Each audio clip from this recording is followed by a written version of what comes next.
Fala galera, beleza? Então, para complementar aqui a ideia que vocês já leram aí no artigo, a gente vai trazer um exemplozinho bem simples aqui de como trabalhar com o controle split range, beleza? Então, aqui no nosso exemplo, a gente vai trazer aqui o controle de pressão de gás em um header, tudo bem? Então, aqui na entrada, a gente tem entrando num header aqui uma vazão de gás que está vindo provavelmente do separador, certo? Aí o header acumula o gás, a gente tem que a medição de pressão e prioritariamente esse gás vai para o estágio de compressão, tudo bem? A gente vai tendo esse pique aqui que vai tentar controlar a vazão de gás para os compressores. Se a vazão subir demais, o que vai acontecer? A gente vai começar a atuar nessa válvula para o flare. O flare é a tocha, tudo bem? Quando a gente vê uma foto, né, tipo essa daqui de uma plataforma offshore, né, a gente normalmente vê um foguinho ali. Isso dali é o flare. Também quando tem excesso de gás, a gente está produzindo demais, acaba tendo que queimar esse gás, porque não tem o que fazer, certo? Mas obviamente isso aqui não é lucrativo, então a gente quer preferencialmente utilizar os compressores, certo? Então, se estiver produzindo demais, a gente vai ter que atuar ele. Caso contrário, nós vamos continuar trabalhando aqui com a válvula do gás para os compressor prioritariamente. Quando essa válvula aqui abrir completamente, não tiver mais como abrir ela para deixar sair gás para baixar a pressão, a gente vai ter que usar o flare, beleza, pessoal? Isso aqui a gente vê, né? Aqui na equação diferencial. Então, olha só, né? O XC, que é a abertura de válvula para o compressor, ela tem esse ganho negativo, porque vai baixar a pressão. O XF, que é a válvula do flare, a abertura de válvula para o flare, tem esse outro ganho aqui, tudo bem? Também negativo para abaixar a pressão. E nós temos aqui um GIN, que é a vazão de entrada de gás no nosso header, beleza? Que o ganho aqui é positivo, porque vai aumentar a pressão, beleza, pessoal? É um integradorzinho bem tranquilo no nosso sistema. Então, aquilo que a gente vai tentar fazer é utilizar essa estratégia aqui, certo? A gente vai ter dois atuadores, bem? A válvula do gás para o compressor e a válvula de gás para o flare. E esses dois atuadores vão ser manipulados por um único controlador, certo? Então, o que vai acontecer? Se o controlador C, que nós vamos projetar, vai mandar um sinal interno V para o nosso divisor de range, né? O nosso splitter aqui, certo? Que vai dividir efetivamente e comandar simultaneamente os dois atuadores, a válvula 1, que é a válvula para o compressor, e a válvula 2, que é a válvula para o flare, beleza? Para tentar regular aqui a nossa pressão. Então, seguindo os passos lá do artigo, o que vai acontecer, pessoal? A gente vai visualizar lá que a primeira coisa que a gente precisa no passo 1 é determinar quais são os valores de V mínimo e V máximo. No caso aqui, a gente vai determinar que esse nosso controlador vai de 0 a 1, certo? Equivalentemente a 0 a 100%, bem? Então, o sinal interno vai de 0 a 1, bem? O passo 2 é definir os valores dos sinais, a amplitude, o range, né? Dos sinais de controle, certo? Então aqui também a gente vai adotar de 0 a 1, certo? Então 0 totalmente fechado, 1 completamente aberto a nossa válvula, certo? Então o 1 mínimo vai ser 0 e o 2 mínimo vai ser 0. O 1 máximo vai ser 1 e o 2 máximo também vai ser 1, certo? Nossa válvula pode estar totalmente fechada, totalmente aberta ou alguma coisa no meio do caminho, beleza? O passo 3, pessoal, vai ser fazer o quê? Vai ser fazer o projeto dos controladores como se fosse separadamente. Então, se a gente for fazer o controle só usando a válvula do gás para o compressor, como é que ficaria? Como é que ficaria esse nosso controlador? E agora, se a gente fosse olhar só para a válvula do flare, como é que ficaria esse nosso controlador, né? Nós vamos projetar, né, a nossa dinâmica aqui é uma dinâmica de primeira ordem, então a gente pode fazer um PIzinho bem tranquilo, certo? Usando lá a regrinha do sync, a gente vai chegar, né, que o nosso, como um sistema integrador, né, a gente vai ter a regrinha do sync levemente modificada, porque a gente não identifica separadamente a, a nossa a nossa constante de tempo do ganho, né? Então é meio que a constante de integração ali, certo? O ganho de integração. Então vai ficar Kc vai ser igual a 1 sobre K tal C, que é a constante de tempo de malha fechada desejada, mais θ, né? O θ nos dois casos a gente viu aqui que não tem nenhum atraso, certo? Então o θ vai ser zero e No caso aqui, nossa constante o nosso tempo integral vai ser 4 vezes tal C mais θ, que é zero, tudo bem? Isso aqui para malha um e para o controlador um e para o controlador 2, né? Para o controlador que supostamente atuaria, controlador que a gente desejaria atuar para compressão e para o flare, né? Então a gente vai fazer aqui essa sintonia, bem? Vamos supor que para o compressor a gente queira um tempo de acomodação de 250 segundos, bem? Tempo ali para ele chegar ali em 250 segundos.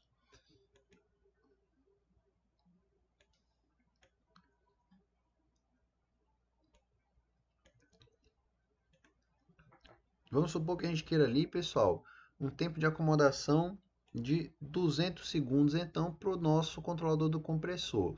Como o nosso resultante vai ser de primeira ordem, isso quer dizer que a nossa constante de tempo desejada tem que ser de 50 segundos, beleza?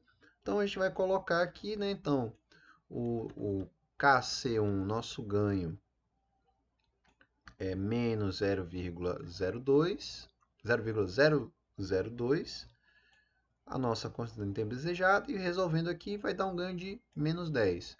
O nosso tempo integral vai ser 4 vezes 50, vai dar 200.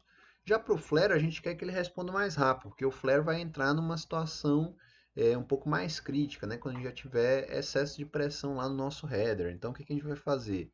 Vamos trabalhar aqui com um tempo de acomodação desejado de 100 segundos. Portanto, a nossa constante de tempo de malha fechada tem que ser 25, né? Então, a gente vai pegar aqui, né, o nosso KC, tudo bem? Vai ficar igual a 1 sobre menos 0,005 vezes 25. Isso aqui vai dar menos 8 e o nosso TI vai ficar 4 vezes 25, que vai dar 100 segundos, beleza, pessoal? Né? Só para ficar claro, a gente pode vir aqui e aplicar a transformada de Laplace nisso daqui e vai ficar menos 0,002. Passei o S daqui dividindo, né? O S da derivada dividindo. X grande C de S menos 0,005 x grande F de S. Isso aqui dividido por S. Bem que o S estava lá, vem, passa dividindo todo mundo, mais 0,003 dividido por S Gin de S, beleza, pessoal? Então, quer dizer, o nosso integradorzinho aqui, e a dinâmica da perturbação aqui, né? Porque esse cara aqui pra gente é uma perturbação, a gente não atua sobre ele, certo? Então, olha só, o passo 4, né? É a gente definir, então, beleza, a gente tem um tempo integral para um e o tempo integral para outro, né? O passo 4 é definir qual vai ser o tempo integrador. A gente vê lá no artigo, né, que a sugestão é, se a gente tem um processo lento, um processo integrador, né, a melhor solução é escolher o maior TI, né? Entretanto, a gente aqui não vai fazer essa escolha e vamos adotar um meio do caminho entre os dois, certo? Para a gente agilizar um pouco essa resposta, não comprometer tanto a velocidade da malha do flare. Então, o que a gente vai fazer? A gente vai adotar a média dos dois. A gente vai adotar TI igual a 150 segundos, certo? O passo 5 é a gente escolher a ordem que vai ser utilizado esses controles, né? E lá no artigo fica até às vezes é até um pouco complicado porque ele tenta explicar demais e até complica um pouco um negócio que é relativamente simples, né? E a sequência de utilização dos controles, nesse caso, no caso de um controle split range, né? Ele vai ser de forma bem intuitiva a sua escolha. Por quê? Porque no nosso caso aqui, por exemplo, é o que dá lucro, né? Então, se a gente está comprimindo o gás, a gente está exportando e está ganhando dinheiro. Se a gente está queimando esse gás, a gente está desperdiçando ele. Então, a gente quer utilizar por último. A gente quer primeiro fazer a coisa que dá mais lucro ou, em outra situação, a coisa que custa menos caro. Bem? Que é o caso do exemplo do artigo, certo? Onde ele faz lá o aquecimento, primeiro com calefação e depois com aquecedor elétrico, tudo bem? Então, olha só, vamos para o passo 6. O passo 6 é matemática, né, pessoal? Então, olha só, a gente vai fazer aqui, como tem um processo integrador, né, a gente vai usar a equação 3, certo? Junto com a equação 7, e aí fica o V máximo menos o V mínimo, e aí tem que ser igual ao somatório dos delta U sobre os alfas, né? Então, como a gente só tem dois, só vai ter dois termos nesse somatório, né? Então, vai ser o 1 máximo menos o 1 mínimo sobre o módulo de alfa 1, mais o 2 máximo menos o 2 mínimo sobre o módulo de alfa 2, né? E a gente sabe lá da equação 3, como é um processo integrador, a gente quer garantir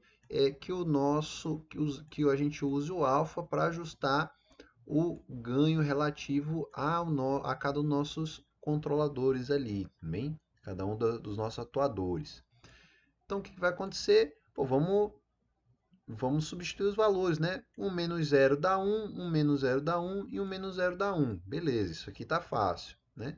Vamos substituir os valores aqui. KC1 a gente achou que era menos 10, vai ser igual a 1, alfa 1, KC. Portanto, alfa 1, vou passar, esse cara estava multiplicando, passei dividindo, então alfa 1 vai ser menos 10 sobre KC, e igualmente alfa 2 vai ser menos 8 sobre KC. O que a gente faz então, pessoal? Bom, a gente achou quem é alfa 1 e quem é alfa 2, né? Vamos substituir aqui dentro. Então vai ficar 1 é igual a 1 sobre módulo de 10 sobre Kc, mais 1 sobre módulo de 8 menos Kc. E então o que a gente faz, pessoal? Módulo de um número negativo, fica o próprio número negativo, ou fica o número positivo, certo? Ignora o sinal. Fração de fração, repete primeiro, multiplica pelo inverso da segunda. Então, isso aqui vai ficar 1 vai ser igual a Kc sobre 10 e Kc sobre 8. Tirando o mínimo aqui, né, vai ficar 8Kc mais 10Kc sobre 80, que é a mesma coisa que 18Kc sobre 80, que é a mesma coisa que 9Kc sobre 40. Então, 9Kc sobre 40 é igual a 1. Vou passar esse 40 para lá multiplicando, e o 9 que está aqui multiplicando, vou passar para lá dividindo. Então, Kc vai ficar igual a 40 sobre 9, que vai ser 4,44444. Beleza, pessoal? Então, como ambos os valores são negativos, né? Aqui perceba que a gente chegou num valor positivo, certo?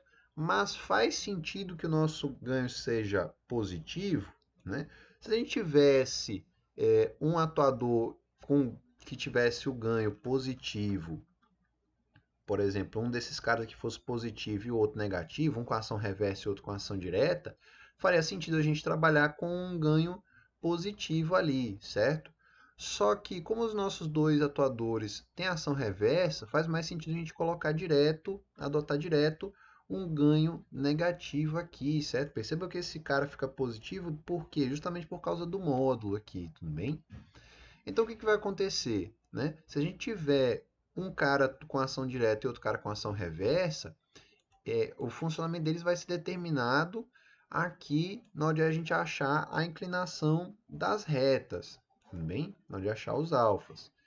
Entretanto, aqui nós vamos colocar diretamente o ganho negativo aqui, certo? Por quê? Porque ambos os atuadores atuam no mesmo sentido, certo? Então não faz sentido a gente deixar ele positivo. A gente facilita logo a nossa vida, tudo bem? Então, olha só, né? De posse disso, o que vai acontecer? Então, alfa 1 vai ser menos 10 sobre menos 4444, vai dar 2,25.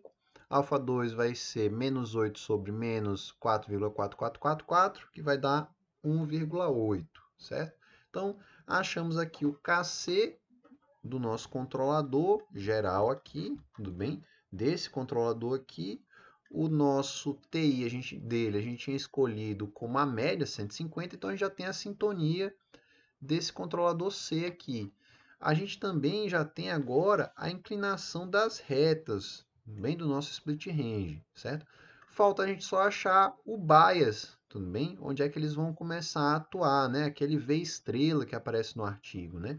E nesse caso aqui, que seria o passo 7, né? É muito fácil de fazer a conta, por quê? A gente só precisa calcular um deles, né? Porque, vamos lá, o primeiro atuador, que é a válvula do compressor, ela vai começar no zero, bem? Se o, se o nosso V, se o nosso sinal de controle V for zero, o nosso compressor vai ser zero. Fora isso, o nosso compressor vai ter que ter algum valor. Por quê? Porque a primeira atuação que a gente vai fazer, né, a primeira forma de agir nossa vai ser sempre o compressor, certo? Então, o que a gente vai fazer aqui, pessoal? Precisamos achar, então, na verdade, quem é o V1 estrela, certo? E lá pela fórmula que a gente tem, vai ser o quê? Vai ser a diferença dos delta U, certo? Máximo com mínimo, sobre alfa 1. Então, isso vai ficar, módulo de alfa 1, né? Então, isso aqui vai ficar 1 menos 0, vai dar 1 dividido por 2,25, vai dar 0,444, né? Então, quer dizer, a gente achou aqui qual é o V1 estrela. Preciso calcular, então, agora o ΔV2? Não, por quê? Porque o ΔV2, o V2, o 2, na real, ele vai ter que atuar daqui em diante. Então, eu não preciso achar o próximo. Por quê? Porque ele vai atuar de V estrela, desse V1 estrela em diante, tudo bem? Então, eu não preciso me preocupar com o ΔV dele, certo? Vai aparecer naturalmente para a gente aqui. Então, olha só, como é que vai ficar a lei de controle, né? Então, vamos lá. O nosso U1, o que que ele vai ser com relação a V, né? A gente tem aqui a forma mais geral possível, seria o bias, né? Que no caso é o U1 mínimo, que é zero, tudo bem? O valor mínimo dele é zero, mais quem, pessoal? Mais alfa 1, que é a inclinação, vezes V menos zero, que é o ponto inicial dele, tudo bem? Então, isso aqui, substituindo os valores, vai dar simplesmente que ele tem que ser 2,25 vezes V, certo? Então, por exemplo, né, quando V valer 0,2, o 1 vai estar, que é o nosso azulzinho aqui, né? Ele vai estar aqui, valer 0,2, esse cara aqui vai estar em 4, alguma coisa aqui, né? Então, chegando lá perto de 5, de 0,5, bem? Então, quer dizer, ele vai responder rápido e quando, então, o nosso V chegar em 0,4444, o que que vai acontecer? Ele vai bater aqui em 1. Ele vai ter saturado a válvula para o compressor. Quer dizer, a gente não pode mandar mais gás para o compressor. Se você precisa tirar mais gás ainda, o que a gente precisa fazer? A gente precisa usar o flare. Nesse caso aqui, como é que ficou então a equação, a lei de controle do 2 com relação ao V? Olha só, também começa, né? O nosso bias é o mínimo, que é zero, certo? Então, no mínimo, a nossa válvula está totalmente fechada, certo? E aí, a inclinação alfa 2 vezes V menos o nosso V1 estrela. Percebam, né? Por que a gente precisa ter esse menos V1 estrela? Por quê? Porque abaixo de 0,44, né? Com o sinal de controle V menor do que 0,44, o que vai acontecer? Olha só, a gente não quer abrir essa válvula. Por quê? Porque se a gente tiver ainda capacidade de usar o compressor para tirar o gás do header e a gente tiver queimando coisa no flare, a gente está o quê? A gente está perdendo dinheiro, também está jogando gás fora, certo? Agora, se eu já saturei aqui a válvula do compressor e eu ainda preciso tirar mais, aí sim eu quero começar. Em que ponto é isso? No ponto 0,44. Então, por isso ficou, olha só, 1,8, que é a inclinação da reta que a gente achou, V menos 0,44, certo? Então, a gente vai caminhando aqui, beleza, pessoal? Só para mostrar para vocês rapidão como é que eu girei esse gráfico, né? Então, eu plotei aqui, ó, para V indo de 0 até 1, em incremento de 0,01, né? A gente vai rodar um forzinho, e o 1, que é o nosso azulzinho, ele vai ser o quê? Ele vai ser, né, o mínimo entre 2,25V, certo? Cada um desses valores de V, vírgula 1. Por quê, pessoal? Porque eu quero o mínimo. Porque quando passar aqui de 0,444, essa reta continuaria indo, certo? Então eu quero travar, né? Então, enquanto esse cara aqui tiver para cá, esse valor aqui vai ser menor do que 1. Quando chegar aqui, o mínimo vai ser 1. Então ele vai travar, ele vai saturar aqui, certo? Estou usando a função mínima para representar essa saturação. O 2 vai ser análogo, tudo bem? Só que aqui a gente tem que pegar aqui que nessa região aqui para trás, ela teria valores negativos. Como a nossa válvula não pode abrir menos que zero, o que a gente vai fazer? A gente vai pedir então o máximo dessa equação aqui, certo? E zero. Por quê? Porque antes daqui o maior eles teria valor negativo. Então o máximo entre zero e uma coisa negativa é zero. Então vem vindo, vem vindo, vem vindo, chegou aqui, esse cara aqui começa a dominar, certo?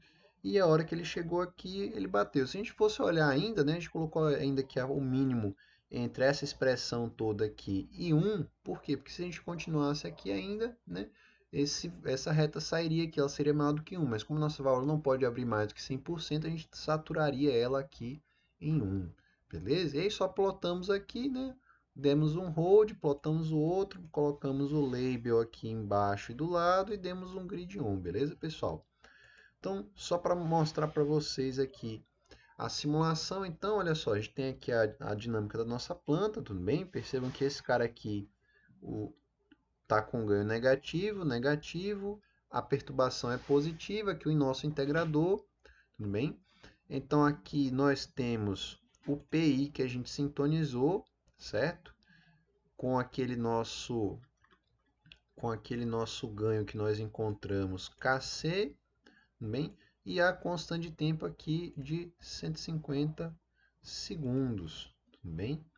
Nós temos aqui então a saturação, porque V, né, o sinal que ele sai aqui é V, tudo bem? Esse sinal V, ele não pode passar, não pode, tem que estar compreendido entre 0 e 1, certo? Então, para fazer essa lei de controle aqui, a gente simplesmente dá um ganho em V, certo? Então, V vezes 2,55 vai ser o nosso U1. Só que o 1 também tem que estar compreendido entre 0 e 1. Então, a gente coloca aqui o mesmo saturador, certo? Depois, o que acontece aqui? Para fazer a lei de controle do 2, nós temos que vai ser 1,8 vezes quem? Vezes o V, que está vindo aqui de cima, menos 0,44. E esse valor aqui também tem que estar saturado entre 0 e 1. Então, colocamos aqui um saturador também, certo, pessoal? Vou colocar aqui para rodar essa simulação, né? A gente está aqui tentando seguir uma referência de 0,5, certo? E aqui vai entrar uma perturbação, bem, que ela vai ter uns degraizinhos subindo e descendo, certo? Então vamos olhar como é que vai ficar a resposta do nosso sistema. Olha aí, né? Então a gente tem uma perturbação, aí o controle rejeita. Tem outra perturbação, o controle rejeita. Outra perturbação, o controle rejeita. Tem uma perturbação para baixo, o controle rejeita. Então, quer dizer, o nosso controlador está atuando bem. Vamos ver como é que ele está fazendo isso daqui, pessoal. Olha só. Primeira perturbação, ele abriu mais a válvula do compressor, certo? Aí depois teve que entrar uma segunda perturbação, teve que abrir de novo. Depois entrou uma perturbação muito grande, olha só o que aconteceu. Ele saturou aqui a válvula do compressor e teve que abrir a válvula do flare, né? Então ele foi até o máximo aqui com essa e só então ele começou a utilizar o flare, né? Então ficou utilizando o flare, queimando. Quando a vazão de entrada abaixou de volta, o que aconteceu? Ele desligou o flare e simultaneamente também abaixou aqui a abertura da válvula para o compressor para fazer o que, pessoal? Para conseguir então estabilizar aqui a pressão que está na saída do header, entregando essa pressão lá na entrada do nosso compressor. Beleza, pessoal? Tranquilo isso aí? Espero que tenha dado uma clareada aí para vocês como fazer a questão do controle split range. Agora vocês podem voltar lá no artigo, né, e fazer lá a reprodução da atividade proposta, tudo bem? Conforme está lá no AVA. Beleza, pessoal? Tranquilo até aí? Então é isso por hoje. Valeu, falou e até mais!